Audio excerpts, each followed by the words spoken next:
Hello everybody, welcome to 2018. I'm Katie, this is So Old Fashioned, and today I'm sharing with you my New Year's resolutions.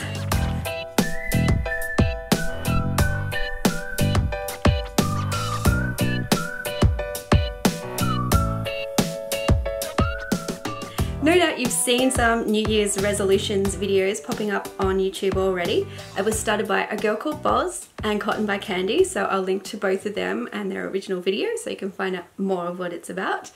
But essentially it's a way for us to assess what we did in 2017 and plan some stuff for the year ahead. I'm going to go through the answers to the 5 questions, and then I have 4 people I'm going to tag at the end.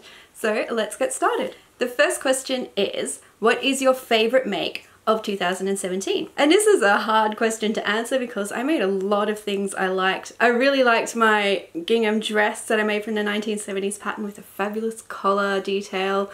I really liked my Vogue 1990 skirt. I really liked all the McCall's t-shirts that I made, but my favorite make has to be underwear. And that's because it works on 2 levels. Firstly, I really needed some underwear that fitted properly, so it was an essential. But secondly, I put up this barrier about knit fabrics, which I think a lot of us have when we start out, and they were like terrifying, and I wasn't going to be able to work with them. I don't know why, because when you're on the other side of that, it's kind of insane when you look back. But I do remember thinking, oh, it's just too hard, I can't do it. So I had to overcome this mental hurdle to make underwear. That was such a win for me, and most of my underwear is now handmade, and I cannot recommend it enough because it's so comfortable and you can make it out of the silliest prints in the world, which is pretty much the best thing, I think. Number 2 is, what did you attempt in 2017 that you won't be doing in 2018, and why not? And this one stumped me a little bit because I couldn't think of anything I'd tried last year that I didn't want to keep doing this year. Nothing in the sewing realm particularly went wrong. There is one thing in knitting that I won't be doing. I don't like doing bobbles, as it turns out. I'm never going to do those again. But sewing, I couldn't think of anything. Instead, I thought a bit laterally, and I'm going to say the thing I attempted in 2017 that I won't this year is buying stuff. So I won't be buying fabric, I won't be buying patterns, unless they're secondhand. That's probably my only exception, and only if I think I'm going to use them, because a lot of the time I think, oh, that's kind of cool, I might use that one day maybe, you never know. So I'm going to be more purposeful in what I buy, and yeah, I will talk about that in a future video. But yeah, that's the only thing I did last year that I won't be doing this year. Buy lots of stuff just because. Number 3 asks, what are you going to continue doing? And I am going to continue my Sustainable Seamstress series and being a sustainable seamstress myself, because that is very important to me. And it's easy to forget that we're still consuming even though we're making our own clothes. Instead of consuming fast fashion, we're consuming fabric, we're consuming notions, we're consuming patterns. So there's still a level of consumption, and I want to work on how to balance that out and how to be as sustainable as possible while sewing and doing good stuff. So that is something I enjoyed doing it last year, and I'm going to keep doing it and sharing my adventures with you, of course. Number 4, what are you going to try in 2018? 2 things. I want to make bras. Flushed with the success of making underwear, clearly I need to move up, literally. I think that will be a really fun challenge for 2018. And the other thing I'm going to try is using more of my vintage patterns, because I have a lot. If you watched my Vlogmas, you will have seen a small portion of my vintage pattern collection. So I want to get to work with using more of those, because it actually is a lot of fun. And yeah, like I said, I loved that 70s dress with the collar detail that I made earlier last year. I'm excited to get onto my wrap dress. I've actually used quite a few, but I want to use more. So that's one thing I definitely want to focus on. If I'm looking for a pattern to make something, I'm going to focus on vintage before I look at my newer collection. Now, 5 is a great question. It's a double question actually. It says, where do you see your handmade wardrobe in 1 year?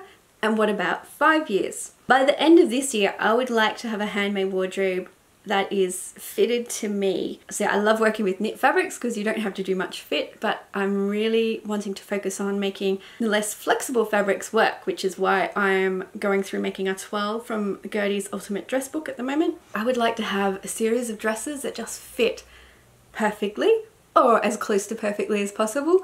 I would like to focus more on garments that work together instead of just garments I really want to make. So I would like to have a wardrobe that works really well. I can open it up and say, oh, I'll just put that with that and not have to worry about a crazy clashing print. I don't worry too much, not going to lie to you, but it would be nice to have something that, yeah, maybe doesn't make people look twice for the wrong reason. And then building on that, I would like to have a handmade wardrobe that suits my style and reflects my personality, as well as being practical and very wearable. So at the end of 1 year, that is what I would like to have achieved. Not too much to ask, right? And by the end of 5 years, I would like to have really eaten into my stash, and I would like to be well into developing great practices for being as sustainable as possible and as considerate as possible with my sewing. By the end of 1 year, I'd like to have that wardrobe that works for me, and by the end of 5 years, I'd like to have a sort of mental approach to sewing that I think works with the world around me.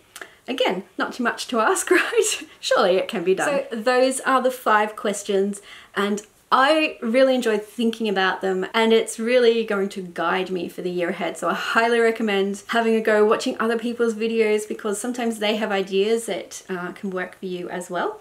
But we have reached the tagging section of this video, and I have 4 people. I don't know if there's a limit, but I chose 4. So my first one is Jess from Jessica Lorraine, because I love a fellow Aussie vlogger, and I would like to see what her plans and thoughts are.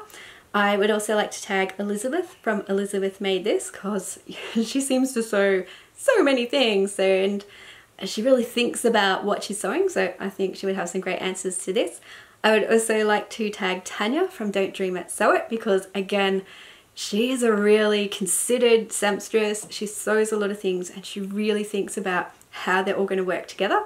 So again, there will be some great answers there. And I would also like to tag Abbey from Abbey Morris Designs, because she's like me, she's a sewer and a knitter, and I would really be interested to hear what she thinks about her sewing last year and would like to do this year. But if I haven't tagged you, please don't think you're excluded, because the great thing about the sewing community on YouTube is that it's inclusive, and tags are for everybody really. So if you think you would like to have a go at these questions, please do it. If you do answer the questions and do a video or even a blog post, please leave me a link in the comments so I can have a look or have a read and see what you have planned for the year ahead.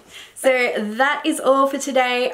Before I go, I want to let you know that this is my McCall's, yes, I'm pretty sure it's McCall's sort of peasant style top that was part of my 5-piece capsule wardrobe. I just finished it yesterday, sewed under the little bow, and I really love it. I'm going to make a whole bunch of these. Fun to make, fun to wear, and I love the little puffy sleeves. I will also need to make some things to wear this with, because I'm wearing it with my chambray skirt at the moment, but that's almost the only thing it goes with in my wardrobe. But I will tell you more about my plans for that in my plans video. Yes, that is what is very logically called, I feel. Before I go, because I really enjoyed sharing my days with you during Vlogmas, so at the end of each video, I'm thinking of doing sort of a little personal catch-up, so what I'm wearing, what I've been doing. So today I'm sharing with you just a couple of photos of my trip over New Year's, which was very nice. We had a very laid-back time. We usually do 2 trips a year, and so it's New Year's, and then we generally go to the beach in winter, because we love the beach in winter. It's not crowded and it's very atmospheric. I am so happy to be back with you all. I really found it weird not to be recording every day, so this is going to be my way of maybe just sharing a little bit of my daily life with you without getting in the way of the main purpose of the video. Along those lines, I'm thinking of doing a vlog of sewing my wrap skirt, because I'm going to sew it on my lovely Blue Magic Singer 328, I think it is. It's not close enough for me to look at what's on it, and I'm pretty sure that's what it is, but I thought that would be fun. I love the idea of sewing a vintage pattern on a machine that would have been around when that pattern was released. So that should be a lot of fun. Plus it's a gorgeous blue machine. There's going to be blue overload because I'm sewing with chambray as well. I'll be doing that as a future video, and I also have a 1,000 subscriber giveaway. Thank you so much to everyone who's subscribed. I can't believe so many of you have signed up for this, and I'm very grateful, so thank you to everyone who's been here from the beginning, who's only just joined in. You're all so very welcome. And I will stop rambling on, because I have some things to do, as I mentioned, And I will see you all next week for my video where I'll be sharing my sewing plans and maybe my knitting plans as well. Yes. So I will catch up with you then. In the meantime, keep up all your sewing, your knitting, your creating, and I hope you're having a great time wherever you are. So until next weekend, goodbye.